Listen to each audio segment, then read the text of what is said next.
everyone. Thank you for joining us at TCCA 2020. This year is our 10th anniversary.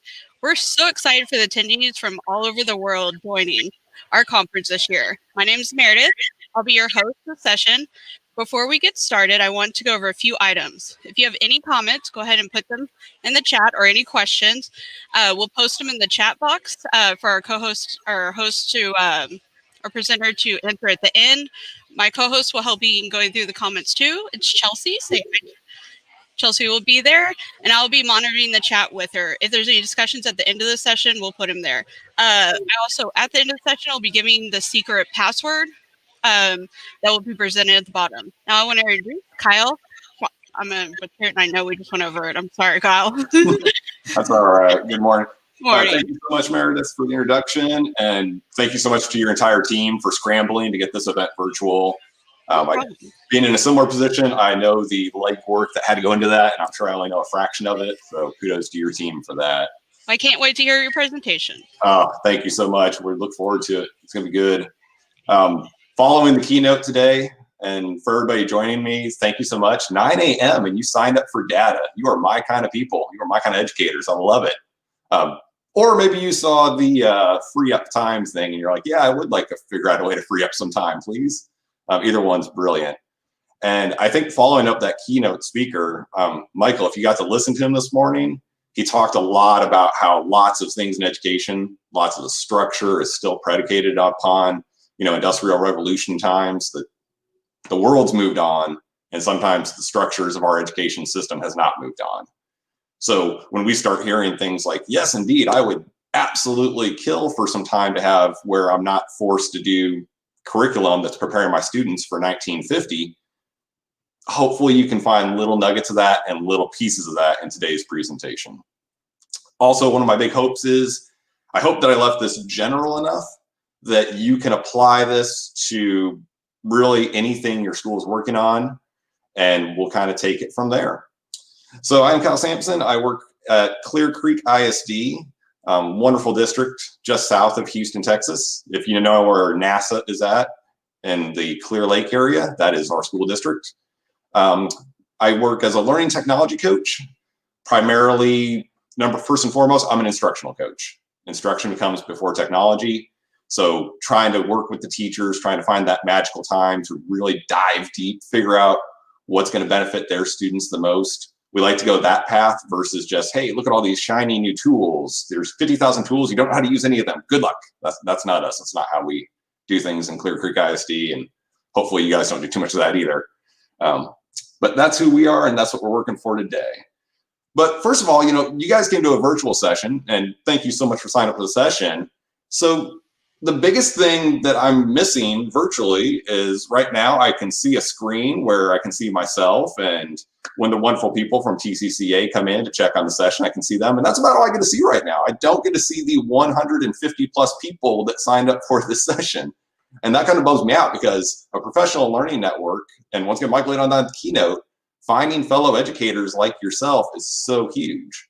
So if you would like, go ahead and get another browser window open or scan the QR code. If you want to head over to a Padlet that I've set up. Right now, there's only one shelf in the Padlet. I'm going to add some more as the session goes on when we have questions to reflect back on. So go ahead and leave that Padlet open. But take a moment and jump over to that Padlet while I do some more of the introductory stuff about this session. And that way, you don't have to worry about seeing my screen. The first two slides are just going to be talking points for me. You don't need to visibly see it for those talking points. You'll be fine if you're not there for that. Also, if you want, you can go ahead and tweet out some of that information if that's more your style. When I first built that Padlet, I was thinking I would have a maximum of 30 people in the room with me and Aldine presenting. And then times changed. We had to change with it. Now there's about 150 of us here, which is amazing. So I understand if that Padlet's getting a little crazy. If you want to come back to that later, if you're having a hard time getting to the bottom of the shelf to click add, I completely understand that. But go ahead and take a moment, introduce yourself, let us know what your Twitter tag handle is. What district are you representing? What do you teach? Anything like that you want to add in, go for it. If I recall, mine was a huge cup of coffee, just because I'm pretty caffeinated right now. Sorry if I get a little too jittery for y'all. But please go ahead and head over to that. Don't worry about being back here. I'll tell you when you need to make sure you got to be back here. So for this idea that we're going to present today, this big overarching idea for how it got started, a couple key points to think about.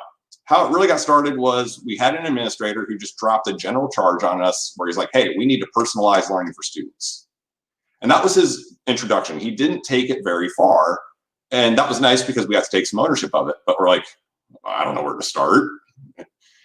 And just for the record, guys, I'm going to intertwine personalize and individualize quite a lot during this presentation. So I'm sorry if I flare up any OCDs there. I'm not going to be very specific about either one. Just heads up. And then for our team, the first place that we said, well, where do we want to really start looking at this was the team that I was teaching on at the time. We had a STAR review. For those of you not in the state of Texas, STAR is our end of the year assessment, our high stakes test. Woo-hoo. Either way, it's a big part of the business of being in education in Texas. And we used to have a 2-week-long blitz of material. We tried to cover every single piece of material one more time for 2 weeks. And we started thinking, was that really the best thing we needed? And when we really started looking at data a lot closer, we realized we were forcing a lot of students to sit there and be bored to death for 2 weeks because we had plenty that had mastered everything. We had plenty that had mastered almost nothing, and we had everything in the middle. So how do we individualize it for the needs of those students is kind of where this originally got started for that team. That really did. It opened up our eyes completely to how we were dictating time. You know, Michael talked about this too. We felt like we had to be in control, and he spoke on that in the keynote a lot. And there's comfort when you're in control, and it's really hard to not be in control. And I teach intermediate, and we all know what happens if you give intermediate too much freedom and not enough structure. That's a recipe for disaster. So figuring out how to build those structures and changing that was really something we looked upon and really thought about a lot. And especially those kiddos that didn't need as much of the review time. They could have been doing something else. They should have been doing something else. And that's what we were trying to figure out how to do. Over the years, this was not fast. This was not a fast process. Over the years, this concept that I'm about to show you started to spread into different units of study. And one of the things we did was we started spreading this into breaking down our learning standards. And we started figuring out we could get little nuggets of data for how each student was doing in different ways without just testing them. There's other ways to get that data. And then we could compile that with spreadsheets in Excel where all that power is. And we figured out ways to get the spreadsheet and a Word document to do the work for us.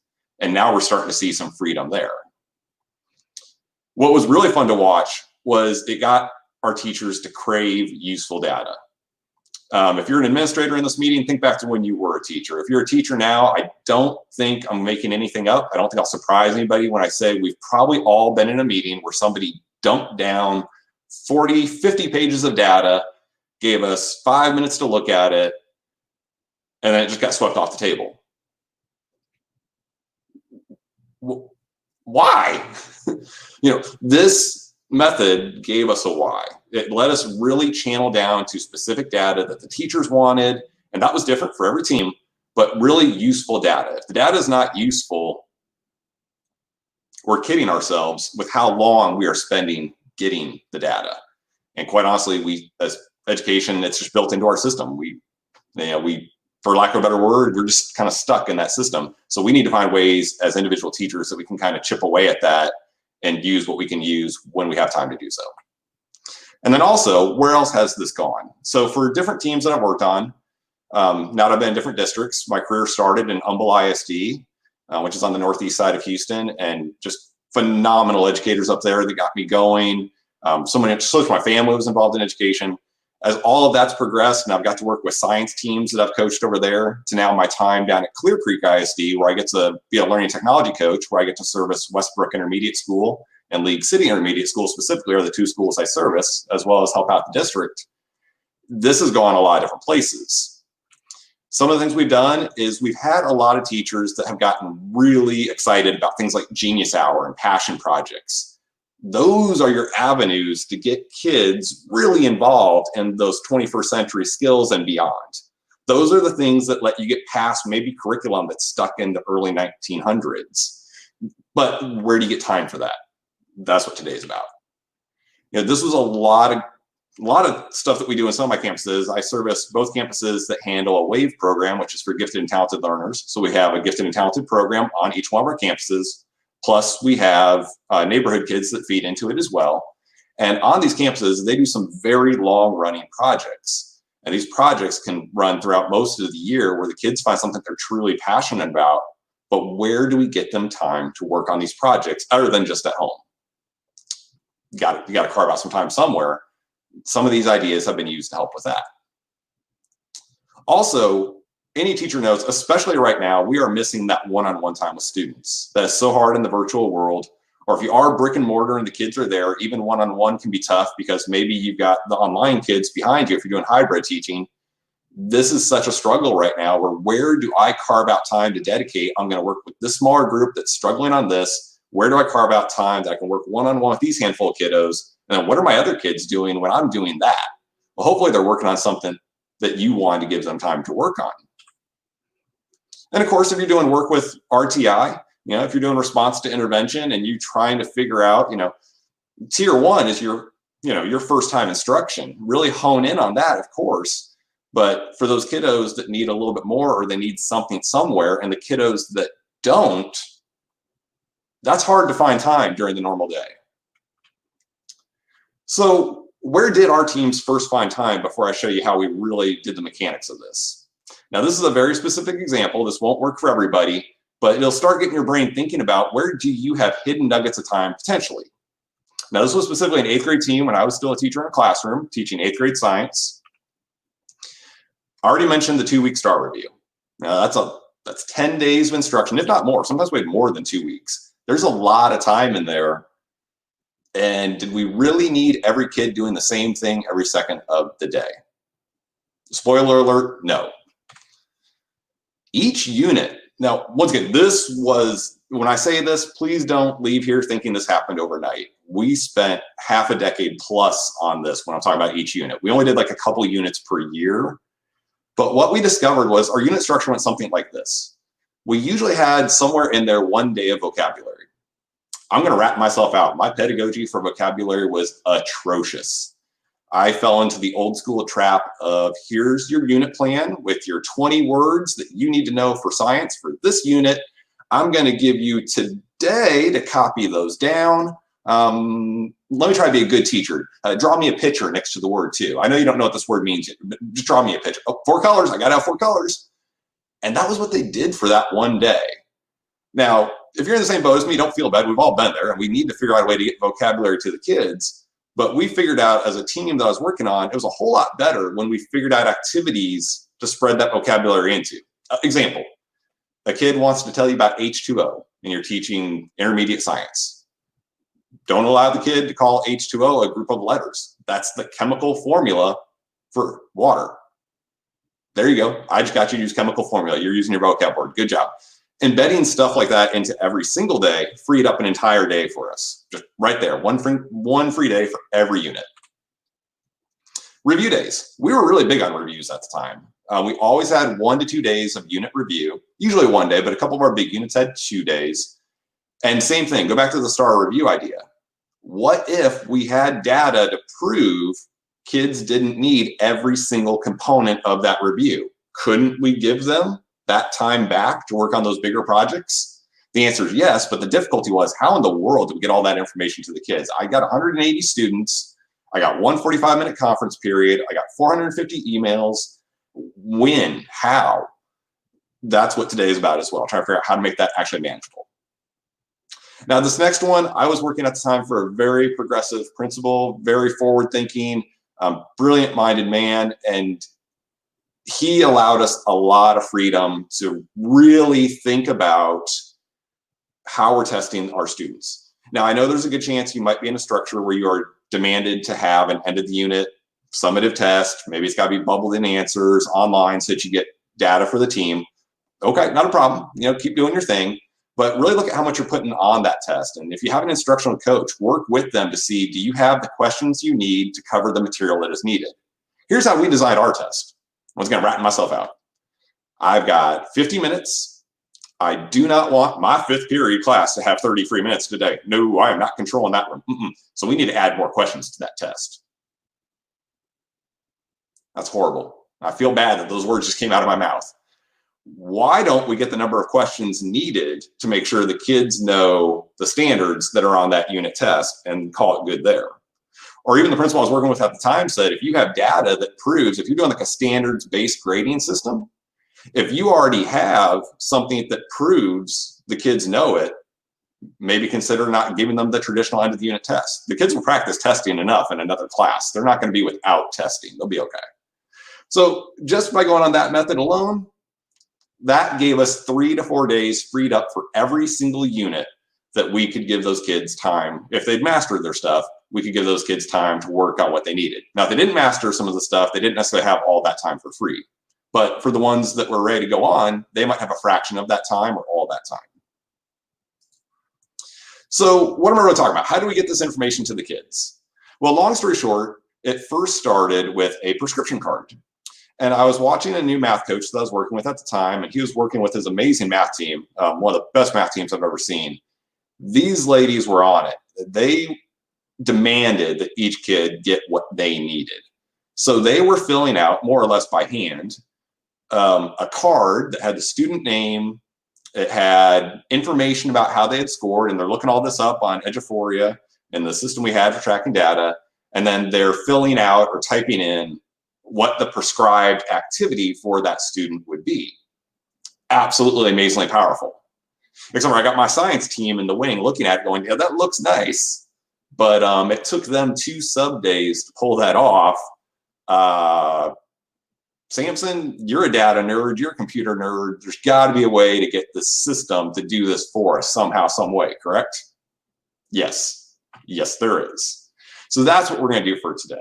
So for the next thing, we're going to go to an Excel file. And if you were in the scheduling app, you have access to the Excel file. I'm going to tell you right now, if you don't have a dual monitor setup, I wouldn't worry about playing along with me right now. You can watch this video back later if you want to see the steps, or if you just want to take notes on the general idea of how I set up the Excel file. I think that will meet your needs.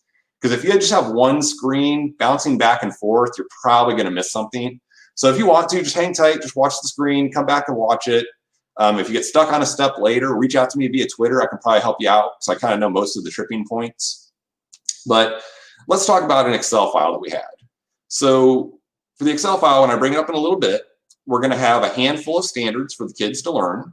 We're going to only have like 10 kids, but in my reality, I had 450-ish for that grade level, because I was helping out the whole team.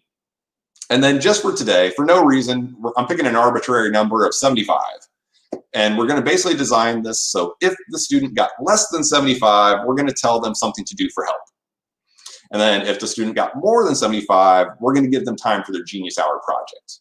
So we're basically starting to build in little nuggets of time where, depending on how the students are performing, they get time to do what we know they're passionate about, for what we know those 21st century skills are, that we can help them really become a better person and have a better shot once they get outside the walls of education. So for that, if you'll give me just a moment, I'm going to go to the Excel file, which I already had loaded up. Convenient. All right, I'm going to be looking at a different monitor a lot. I'm sure you probably noticed my eyes darting back and forth. I apologize about that. So on this spreadsheet, and you're welcome to use this, I have made up completely fake students with completely fake email addresses, so no FERPA worries here at all. Feel free to use this for anything you would like.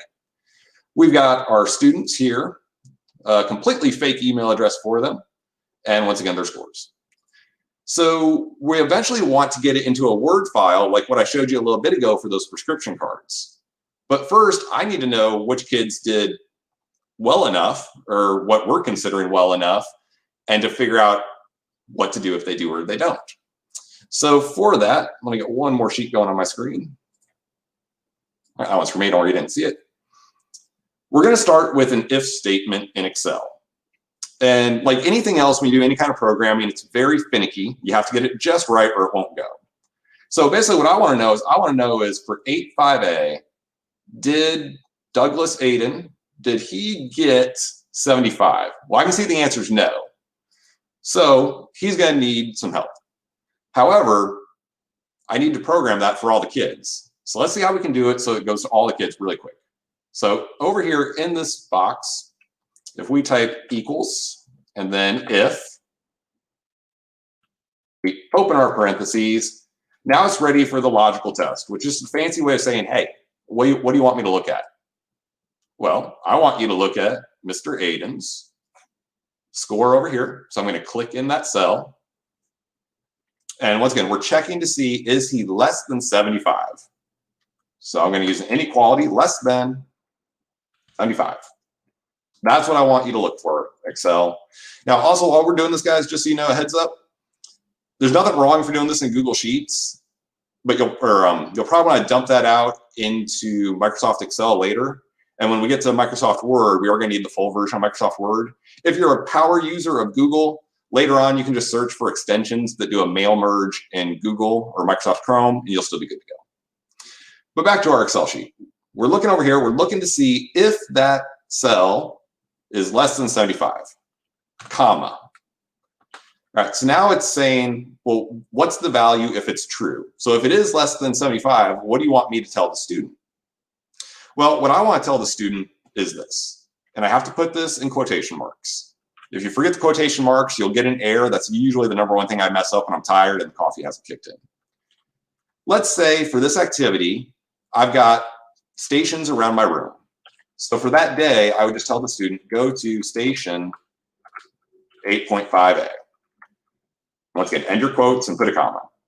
So there's a bucket in my classroom, and I've already trained my kids how to work at these stations. So he knows during that day, during that time, he needs to be over there. Or this could be whatever you want. It could be lots of things. But for now, just for our purposes, that's what we're going to do. Now, in my formula, after I put the comma, it's going to say, okay, well, what about the value if this is false? What if he is not less than 75? Well, if he's not less than 75, awesome. That is time to work on your project. Don't forget to end your quotation marks. And now the other thing I often forget quite a lot, close your parentheses. So there's my if statement. I'm going to leave it up on the screen just a little longer, so when you go back and watch, you want to see exactly the steps I took. When I hit enter, this is my favorite part. It is now recognizing that, yes, indeed, he has less than 75. It's giving him directions. We're starting to get this going pretty well. Now, I know what you're saying. Okay, that's cute and all, but you've only done one standard. I've got 450 kids in this grade level that I'm servicing. I got 180 kids per teacher. We're going to need to go faster than that. You're not really saving me time yet. Here we go. Click back in that cell again that you just did the formula into. And as you move your cursor over to the bottom right, the boxy white crosshairs will go to a thin black crosshair. Hold down and drag down to the bottom of your data. And when you let go, boom. All your students' data is looked at for 8.5A, and all of your students have a directive given.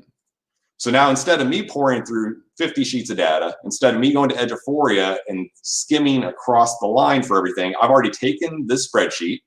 If you're a teacher, if you don't have access to the data very well in some of your programs, once again, check with your instructional coaches, check with your leaders. Sometimes they can mine this down very nice for you or help you figure out how to mine the data down very nice for what you need. But nonetheless, 8.5A is done. So that's one example. So let's show you that again, just in case that was too fast. Let's show you that again for 8.5B. Same concept. We'll click in that cell for what do I want to display to that student. Now I do equals, an if statement, open my parentheses. The big difference here is now I want to tell it to look at the 8.5B data. So for this kiddo, go ahead and click in that box.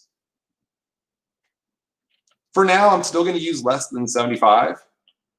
We'll talk more about data points later, but don't be afraid to change that number if there's a reason to change that number.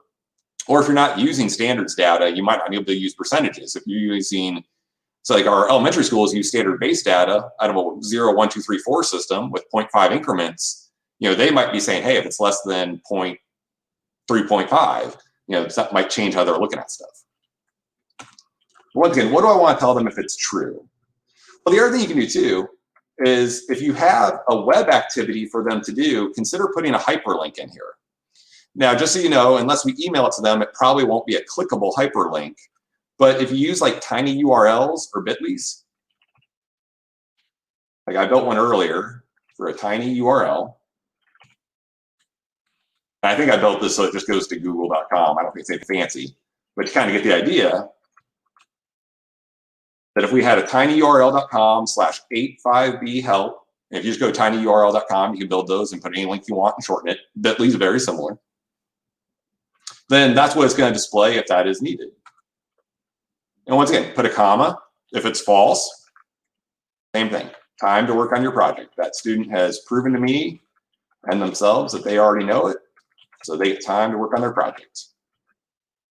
Close my quotations, and once again, close the parentheses. It's always the thing I forget the most. If you get like an equals error message, that's all it's doing.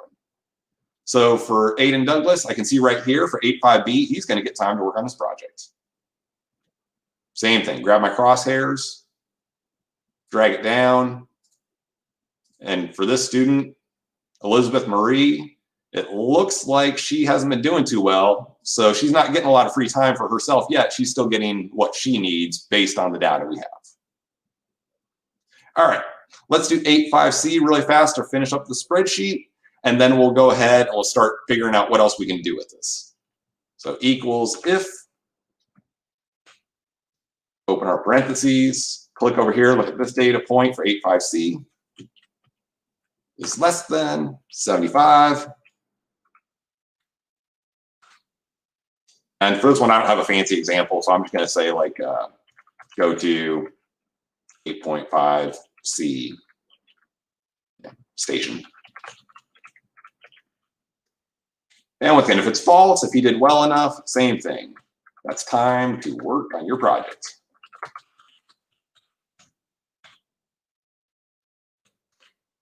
Students also love it when you just throw in positive praises there, like that's amazing, you already got this. Go ahead, take time, work on your project. How powerful is that for a student to see versus, I don't care what you know, sit down, do my 45-minute review like the rest of the children. That's what we're doing today. We've all been there. There's nothing wrong with being there. You know, do the best you can until you know better. All right, it's the same idea here. I'm going to drag down that formula. And now all that is done for my kiddos. Now, the other tricky part of this is make sure you save the spreadsheet when you're done somewhere. I started on the desktop just so I know where to find it. So that way, you know where it's at, because you're going to need to know where it's at in a minute. But let's go back to the PowerPoint before we get too much further. If you would, I'm going to head over to the Padlet in just a second, so try not to beat me there. I'm going to add a new shelf to our Padlet.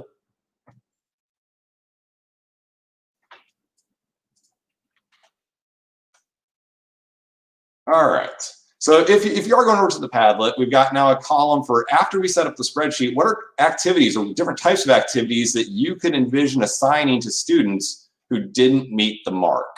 I already gave you a couple. We've done some stuff on the web. We've done some stuff that is online, although I just gave you a fake Google link. But you go ahead and take a moment, go back over to that Padlet. I'll give you a few minutes and just think about what are types of activities that you've given your students to do when they need that little bit of help. You know, what works for you in your classroom?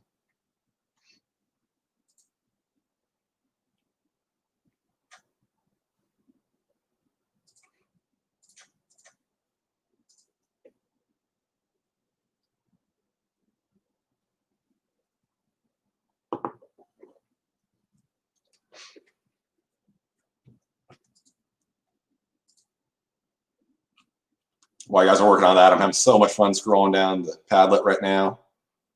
San Antonio, Aldine ISD, how you guys doing? This is awesome. Cy-Fair. Peggy Trout made it. Hey, Peggy. Also, Candace Edwards. Woohoo! So I got to give a shout out to some of my Clear Creek people that I see here. Lots of Aldine in the house. Love it. Alvin right next door. How you guys doing? A-Leaf, I see you. Megan from Humble ISD. There's a great teacher I miss working with. Amazing mathematics academic lead teacher. Klein ISD, love it.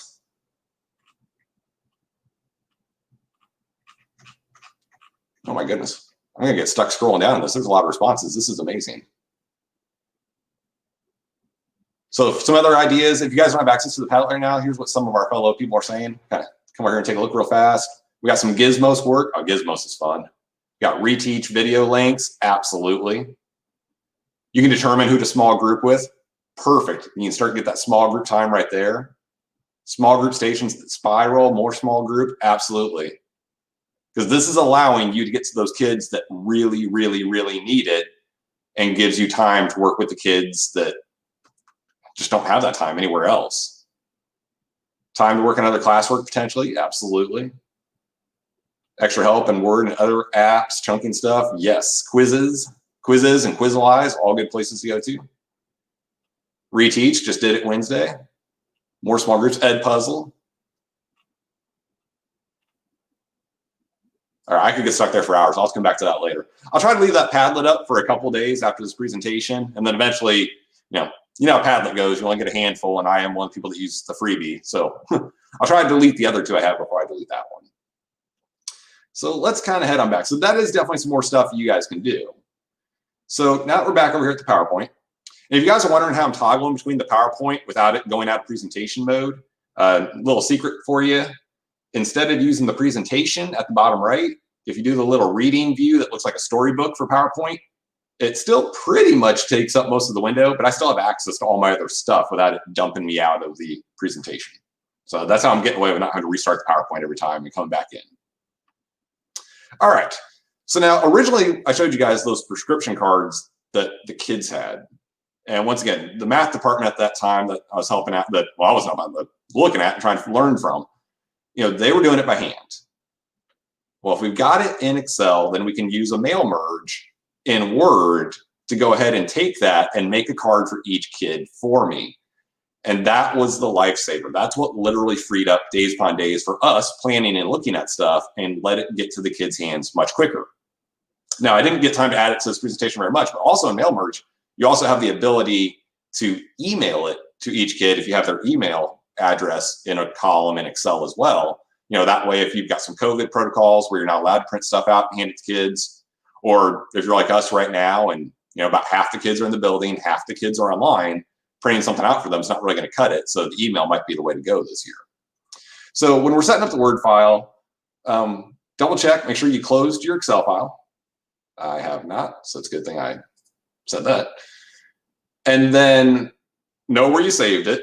That's the most common one that I usually find teachers say, I don't remember what I called the Excel file. I don't remember where I saved it. We'll have to do some digging, but we can open Excel and see what's been used recently. And then once we get to the Word file, we're going to use a mail merge to get that information in there. All right, so give me a second to switch over to the Word file.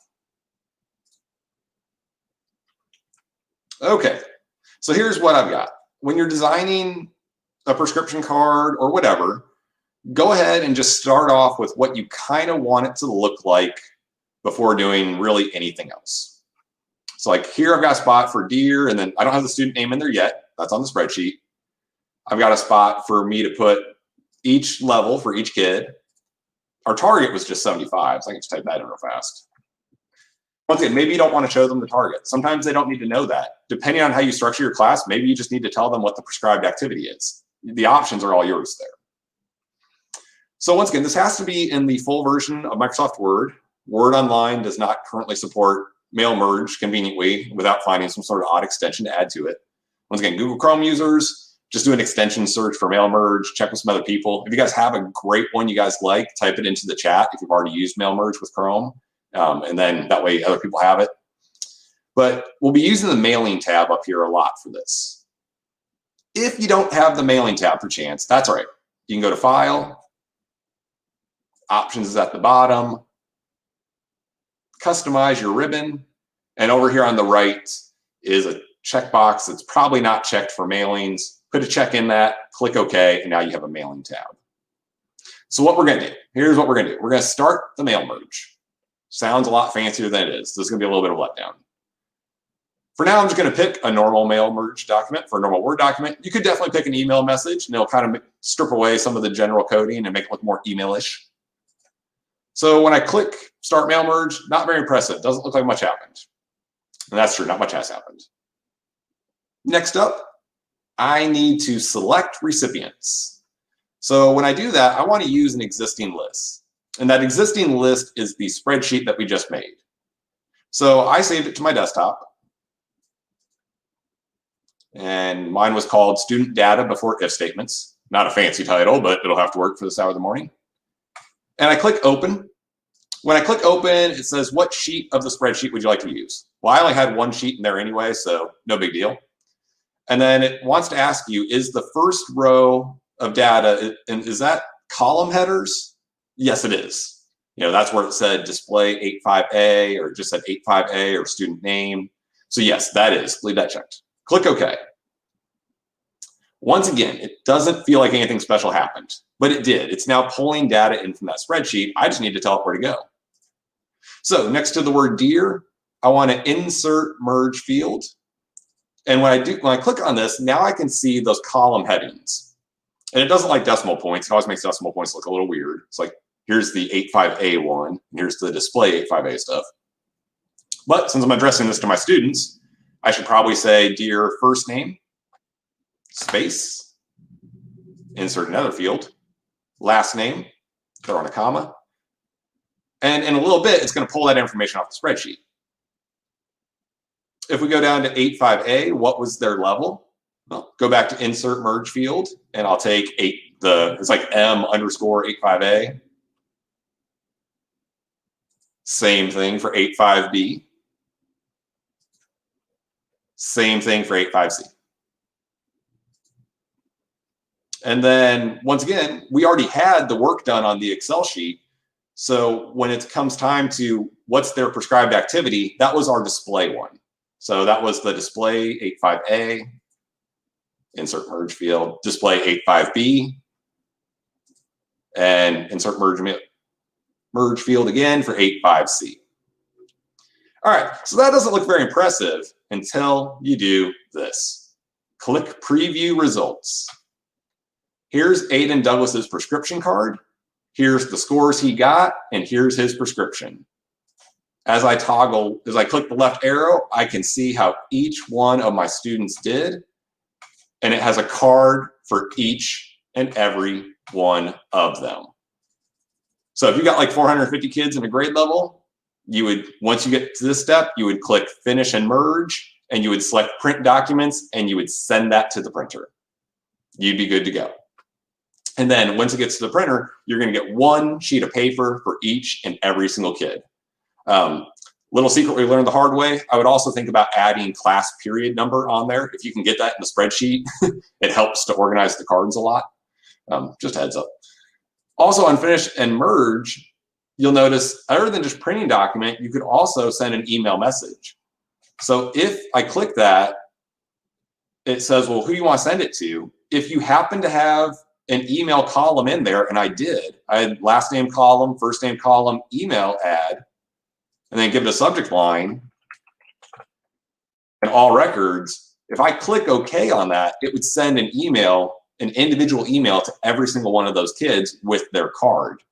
Now, these are fake kids. Feel free to practice it if you want on your own when you do this. If you're using my spreadsheet that I gave you, heads up, those emails are fake. So every one of those emails is going to come bouncing right back to you as undeliverable. But that's the process you would go through for that. But that in a nutshell is what you could do. And then for our reviews, it probably had more stuff on there for the review. For the activity, it had a lot more stuff on there. It was just itemized for an individual unit plan or activity, whatever we wanted to do. So last time to the Padlet. And once again, I need to get better about going over there faster and adding your new column. So I'm going to add one more column to the Padlet. And this one is going to be for other than the standards. So in the state of Texas, we've got our Texas Essential Knowledge and TEKS. Other than just the standards, what other type of data could we put in that spreadsheet? So if you want, refresh your Padlet screen, and you'll be able to start typing stuff into there. So you can get all sorts of stuff in there that is completely doable for you. You know, some of the things I've already mentioned today is we had standards-based grading for some teachers. And for those teachers, they had put in just individual numbers. Where was the kid at? I've seen a couple of teachers that use exit tickets that are short, sweet, and to the point, but there's no way you can answer it unless you've mastered that scaffold standard for the day. And so theirs was just ones and zeros.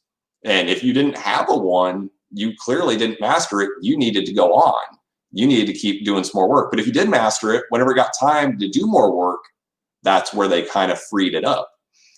When you start doing things like writing samples, if you've got some sort of a rubric, any kind of number that you can get into that spreadsheet, you're good to go.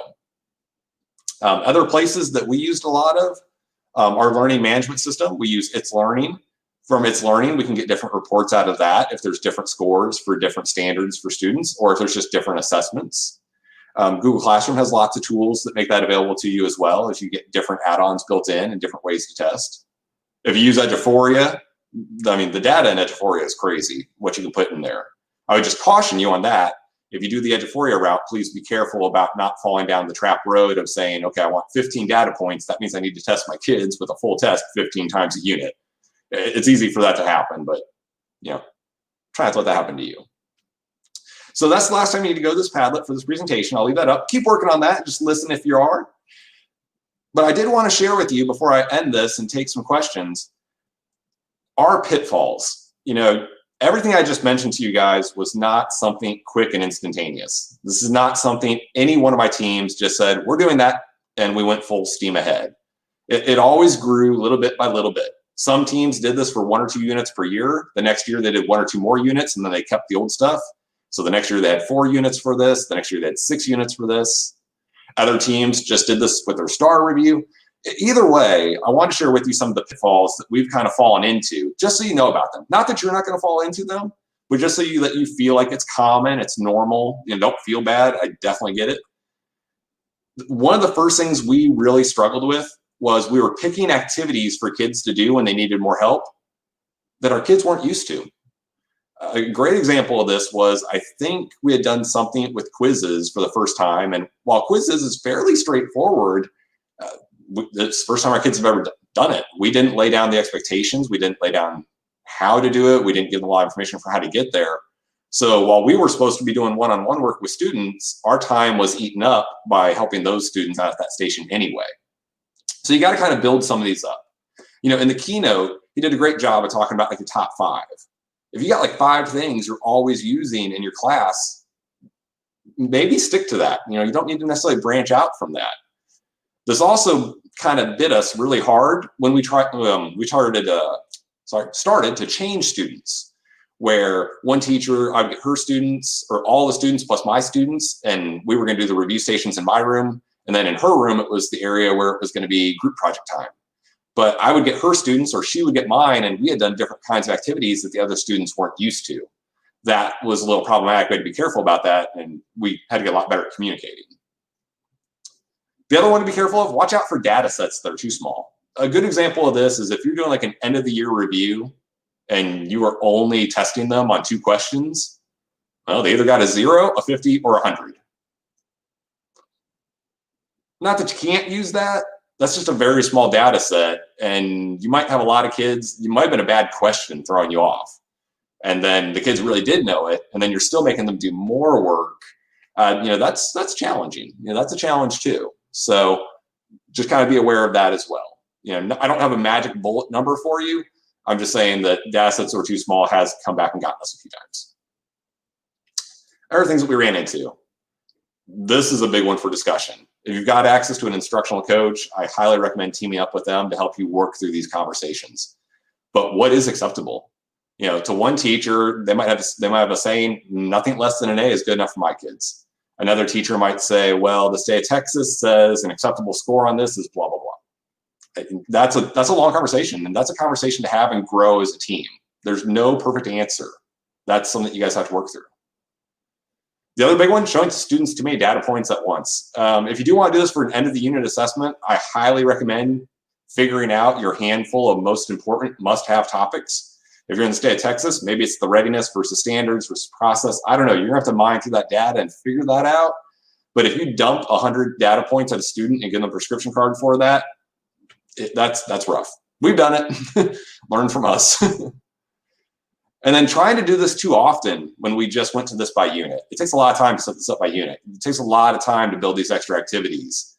You'll kill yourself if you try to do this for every unit for the rest of the year. Give yourself grace. Give yourself permission to do little bits and build and grow as a team. Last one, trying to find technology that replaces us. Folks, TCCA is an amazing conference. I just showed you an old tool, but hopefully you see it in a new light. You're going to see 1,000 new tools today as you go to different sessions. Get on board with that, love it, have fun with it, be inspired by it, but please take the moment and realize we can't replace you. You are the ones that drive the students. You are the ones that motivate the students. You are the ones that have access to their emotional level that nobody else has access to. If you hear nothing else today, technology only works if it's through a system that you put in place and the students believe in you and you believe in the students. Otherwise, everything else is not going to cut it. That's my presentation. Right at 9:45, that gives us 5 more minutes. Meredith, what do you see? You see anything in the chat over there? Anything we need to address before you get the magic words? Yes. It's some of the Aldine folks. I'm gonna address it. Since we don't have Office 360, and I know some other districts do, you can any teacher can actually get Office 365 if you just sign up with your any kind of account. Or if you are a Google district, you can use something called Autocrat to actually email stuff out. That's absolutely amazing. If you're an Aldine, go ahead and reach out to your DLS. We all know how to use it. So that's awesome. Yeah. Let's see if Chelsea found any questions. Did you find any, Chelsea? Yeah, there was one. Someone asked, is it still possible if we're using Google Sheets, Docs, and a mail merge extension? I think Meredith just kind of knocked that one out of the park. That was okay. Meredith, what's the name of that one again? Autocrat. Autocrat? Okay. Yeah. It's spelled Absolutely. like Auto, C-R-A-T-E. It works exactly the same like that. And you can put it out where it emails out. You can do certificates. I've done lots of things with it. I love it. And it was an amazing presentation, Kyle. Thank you. Oh, thank you. Well, and to hit the point that we mentioned too, so with Autocrat for the Google users, all the if statements that we typed out and all the formula dragged out, Google behaves pretty much exactly the same way. That syntax or the way you write it, that's still going to work. So even if you're sitting there going, ooh, but I'm not Microsoft, check out Autocrat. And you can also go ahead and convert all of his Excel sheets to Google Sheets, so you don't even have to do the work. Absolutely. So, all right, I'm going to end this. I'm going to give everybody the secret word. Sorry, Charles. The secret word is learn. It's at the bottom. It is case sensitive. Invest was the one before that. And just let you know, whatever you do, just go ahead and save your document and then type in your name. It will always have a code you have to type in for it, but sorry, that's just how we have to do things, so you can actually get the credit. But it's learn. It's at the bottom if you want to do it. And thank you, Kyle, for coming into these. If you want to come back, all of his links are actually on the TCCA website, so you can go there and download them under his this session's profile. So, and if you want to go visit any of the vendor sessions, you can go do that. There's a vendor page for that. And remember to check your email. And if you're not getting any, I would go ahead and just go back and make sure you registered with the correct email for that. If you have any other questions, there's a help thing on the website. So go check it out there. And thank you, Kyle. You're welcome. Once again, thank you guys so much for having me. TCCA, that's my first time presenting. Hopefully not the last. To all the rest of the teachers and admin that are still here, be inspired today. Fill that cup back up. COVID 2020, COVID-19, whatever we're calling it nowadays. I don't even know anymore. My head's scrambled. I can't do COVID anymore. Yeah. But we're all drained. Use today to refresh, to focus, to get back to being the amazing educators that you guys are. Yes. You're there. You just got to top that cup back off. Thank you. You're welcome. Thanks for having me, guys.